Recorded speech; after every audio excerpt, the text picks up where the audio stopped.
The poem of the man God. The third year of the public life. Chapter 409. The Miraculous Gleaning in the Plain. 27th of September, 1944. Jesus is passing with his apostles through a country completely golden with crops, although early morning is very warm. The reapers are mowing along furrows thick with ears, making empty spaces among the golden grain. The sickles shine for a moment in the sun. They disappear among the tall ears. They reappear for a moment on the other side, and the sheaf bends and lies down on the earth, warmed by the sun, as if it were tired of standing up for so many months. Some women follow the reapers, tying the sheaves. The whole country is busy at this work. The harvest has been very good, and the reapers are overjoyed. Many men, when they are near the road along which the apostolic group passes, stop working for a moment, leaning on their sides and wiping their perspiration, and they look. The women binding the sheaves do the same. In their light clothes, their heads covered with a white cloth, they look like flowers emerging from the earth, deprived of the corn. Poppies, cornflowers, daisies. The men, in short grey or yellowish tunics, are not so showy. The only light article they wear is a piece of cloth, tied to their heads with a cord and hanging over their necks and cheeks. Their tanned faces, framed by the white cloth, seem ever darker. When Jesus sees that they are looking at him, he passes, greeting. "The peace and blessing of God be with you." And the others reply, "May the blessing of God come back to you." Or more simply, "Also with you." Some who are more talkative interest Jesus in the harvest, saying, "It is very good this year. Look at these well-shaped ears and see how thick they are in the furrows. It is hard work to cut them, but it's bread." Be grateful to the Lord, and you know that one must show one's gratitude not by words, but by deeds. Be merciful in your harvest, thinking of the Most High who mercifully granted dew and sunshine to your fields, so that you might have a plentiful crop. Remember the precept of Deuteronomy. When harvesting the wealth given to you by God, think of those who have none, and leave them some of yours. It is a holy prevarication, as it is charity for your neighbor, and God sees it. It is better to be willing to give than greedy in gathering. God blesses generous people. There is more happiness in giving than in receiving, because it compels God, who is just, to give a more abundant reward to him who was compassionate. Jesus passes repeating his advice of love.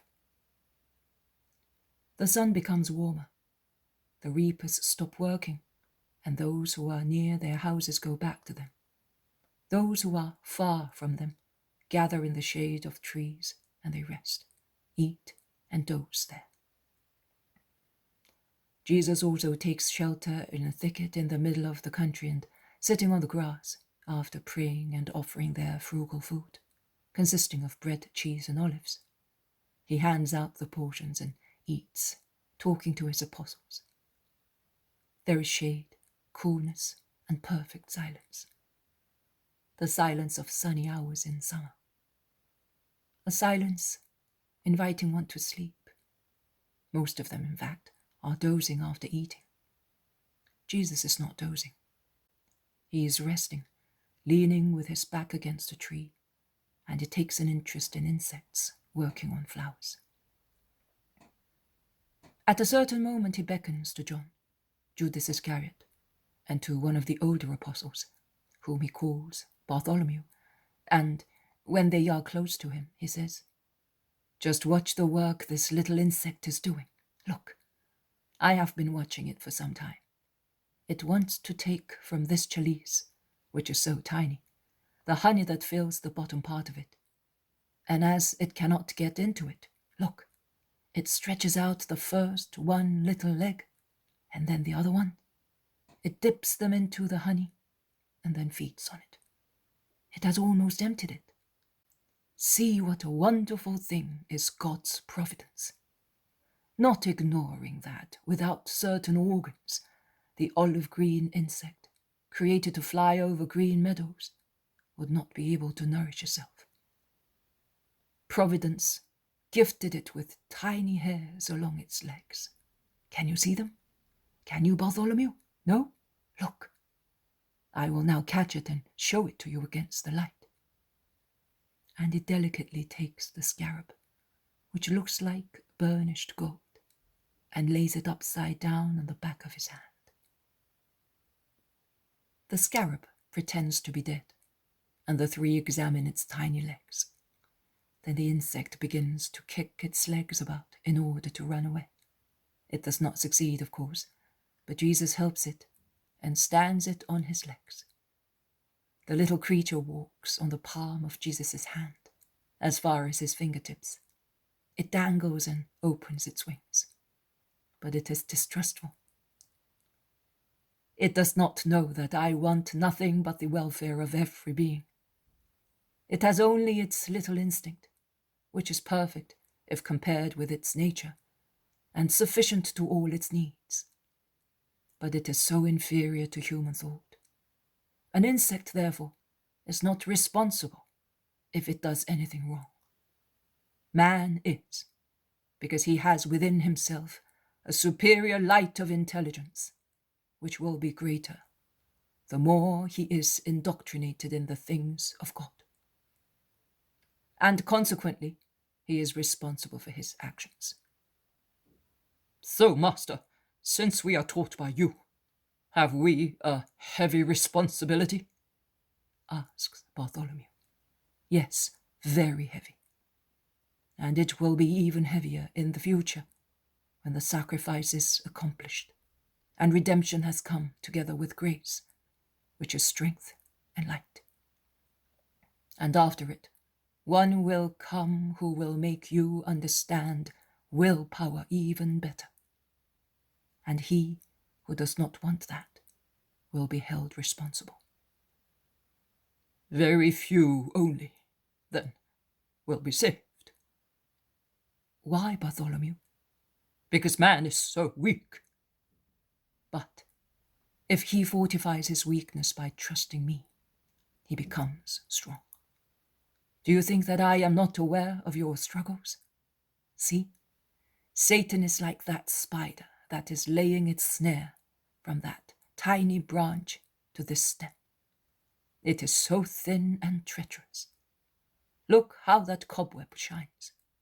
It looks like the silver of impalpable filigree. It will be invisible at night, and at dawn tomorrow it will shine with gems. And imprudent flies, which roam at night looking for unclean food, will fall into it, as well as light butterflies, which are attracted by what shines. The apostles have approached the Master and are listening to the lesson, taken from the vegetable and animal kingdoms. Well, my love does, with regard to Satan, what my hand is doing right now. It destroys the cobweb. Look how the spider runs away and hides. It is afraid of what is stronger. Satan also is afraid of what is stronger. And what is stronger is love. Would it not be better to destroy the spider? Asks Peter, who is very practical in his conclusions. It would be better, but the spider is doing its duty. It is true that it kills the poor little butterflies, which are so beautiful, but it exterminates a large number of filthy flies, which carry diseases and infection from sick to healthy people, from corpses to living persons. But in our case, what does the spider do? What does it do, Simon? Simon also is an elderly man and is the one who was complaining of rheumatism. It does what your good will does. It destroys tepidity, apathy, and vain conceit. It compels you to be vigilant. What makes you worthy of prize, struggle, and victory? Can you win if you do not fight? The presence of Satan compels continuous vigilance. Love, then, who loves you, makes his presence not necessarily harmful. If you keep close to love, Satan will tempt, but he will be rendered unable to cause real damage. Always, in great and little things.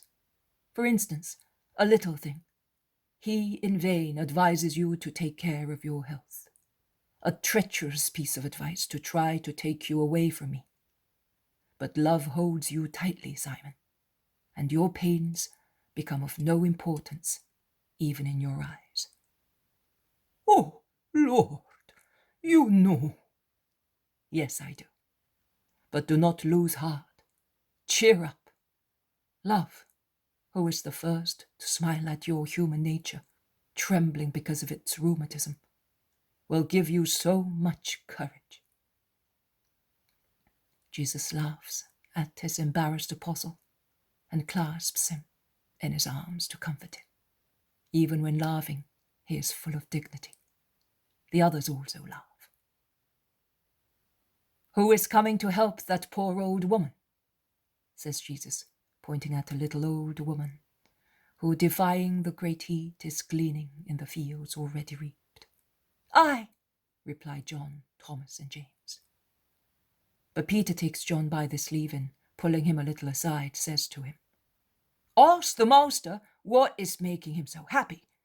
I asked him, but all he said to me was, my happiness is in seeing that a soul is looking for the light. But if you ask him, he tells you everything. John is in a state of uncertainty, drawn one way by reservedness, and another by desire to know and to please Peter. He slowly joins Jesus, who is already gleaning in the fields. The old woman, seeing so many young people, makes a desolate gesture and busies herself endeavoring to work faster. Woman, cries Jesus, I will glean for you. Do not stand in the sun, mother. I am coming. The little old woman, dumbfounded at so much kindness, stares at him.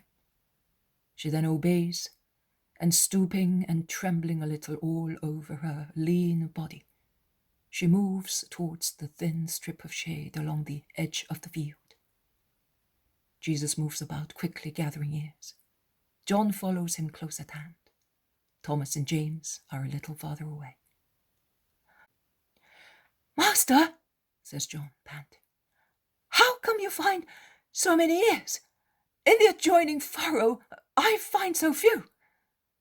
Jesus smiles, but does not speak.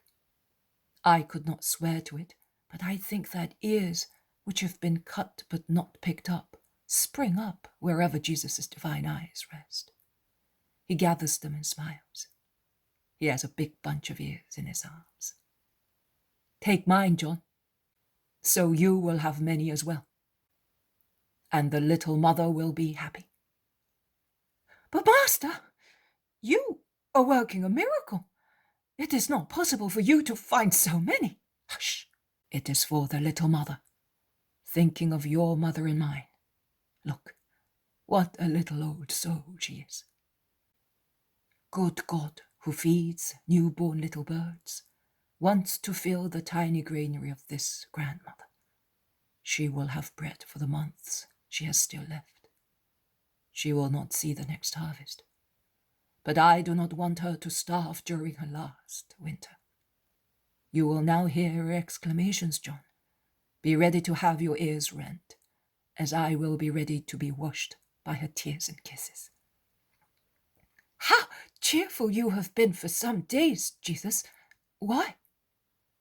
Do you want to know, or has someone sent you? John, already flushed with fatigue, becomes crimson. Jesus understands. Tell him who sent you that there is a brother of mine who is ill and wants to be cured. His good will to recover fills me with joy. Who is it, Master? A brother of yours, one whom Jesus loves, a sinner. So, not one of us? John, do you think that there is no sin among you? Do you think that I rejoice only because of you? No, Master, I know that we are sinners too, and that you want to save all men. So, I said to you, do not be inquisitive when there was evil to be discovered. I say the same now that good is dawning. Peace to you, Mother. Here are the ears we have picked. My companions will come with theirs. May God bless you, son. How did you find so many? It's true that I cannot see very well, but these are really 2 big sheaves. Very big. The old woman feels them. Her trembling hand caresses them. She wants to lift them, but she cannot. We will help you. Where is your house? That one. And she points at a little house beyond the fields. You are alone, are you not? Yes. How do you know? And who are you? I am one who has a mother. Is this your brother? He's my friend. From behind Jesus' back, his friend makes wide gestures to the old woman, but with her veiled eyes, she cannot see them. In any case, she is too intent on watching Jesus. Her old mother's heart is deeply moved. You are in a sweat, son. Come in here, in the shade of this tree. Sit down. Look how you are streaming with perspiration. Dry yourself with my veil. It is worn but clean. Here, take it, son. Thank you, Mother. Blessed be your mother, the mother of so good a son. Tell me your name and hers, that I may mention them to God to bless you. Mary and Jesus. Mary and Jesus. Mary and Jesus. Wait. Once I shed bitter tears. The son of my son was killed for defending this baby boy, and my son died of grief. And at that time they said that the innocent was killed because they were looking for one whose name was Jesus. Now I am on the threshold of death, and that name is coming back to me. You wept then, Mother, because of that name. May that name now bless you. You are that Jesus. Say so to a poor woman who is about to die and who has lived without cursing, because she was told that her grief served to save the Messiah for Israel. John doubles his gestures. Jesus is silent. Oh, tell me, is it you? You, blessing me at the end of my life? In the name of God, speak. It is I. Oh! The old woman prostrates herself on the ground. My Saviour! I have lived in expectation, and I no longer hoped to see you. Shall I see your triumph? No, mother. Like Moses, you will die without knowing that day. But I will give you the peace of God in advance.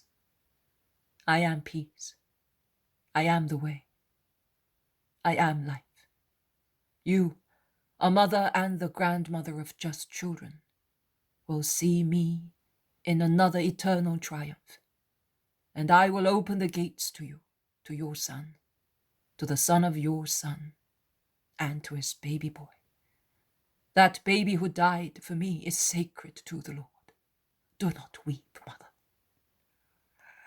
And I have touched you, and you gathered ears for me. Oh, how did I deserve such honor? Through your holy resignation. Come, mother, to your house, and may this wheat nourish your soul more than your body. I am the true bread that descended from heaven to satisfy the hunger of every heart. You, Thomas and James, have joined them with their sheaf. Take these sheaves and let us go. And the 3 apostles, laden with the sheaves, walk away, followed by Jesus and the grandmother who weeps and whispers prayers. They arrive at the little house, 2 small rooms, a tiny kitchen, a fig tree and a small vineyard, tidiness and poverty. Is that your home? Yes, it is. Blessed Lord. Call me son, and pray that my mother may find solace in her grief, since you know what the grief of a mother means. Goodbye, mother. I bless you in the name of the true God. And Jesus raises his hand and blesses the small house. He then bends and embraces the little old woman. He presses her to his heart and kisses her head, covered with thin white hair. And she weeps, rubbing her lips against Jesus' hands with veneration and love, and crushes me with grief, because I think of my mother, who was afraid of you, Jesus, when she saw you. Why be afraid of you, Jesus?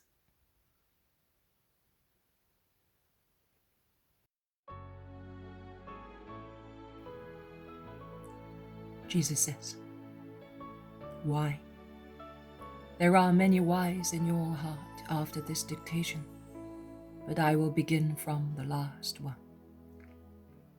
The other query you have in your heart is always whether I knew that Judas would not be saved, notwithstanding that effort to save him. I knew. Why then was I happy? Because also the simple desire that was present, a flower in the barren land of Judas's heart, made the Father look benignly at my disciple whom I loved and whom I could not save. The eye of God on a heart.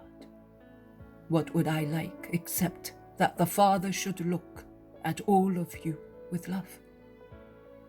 And I had to be happy to give the poor wretch also that means to revive.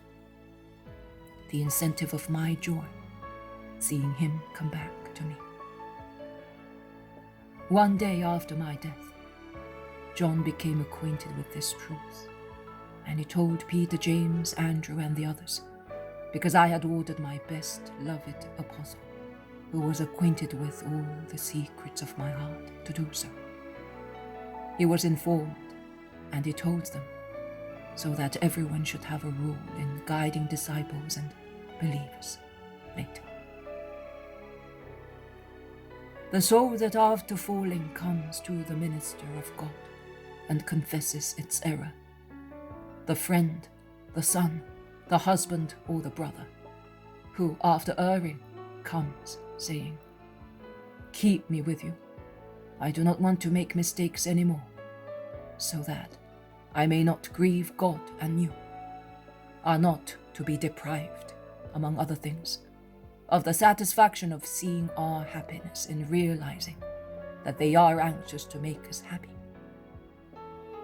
Infinite tact is required in curing hearts. I, the wisdom, had such tact to teach everybody the art of redeeming and of helping those who are redeeming themselves, although I knew that in the case of Judas, it was useless. And now I say to you what I said to Simon of Cana, cheer up, and I clasp you in my arms to make you feel that there is someone who loves you. My hands give punishments, but they give caresses as well, and my lips speak severe words, and also words of satisfaction, and the latter are more numerous and uttered with so much more joy. Go in peace, Mary. You have not grieved your Jesus, and may that be your comfort.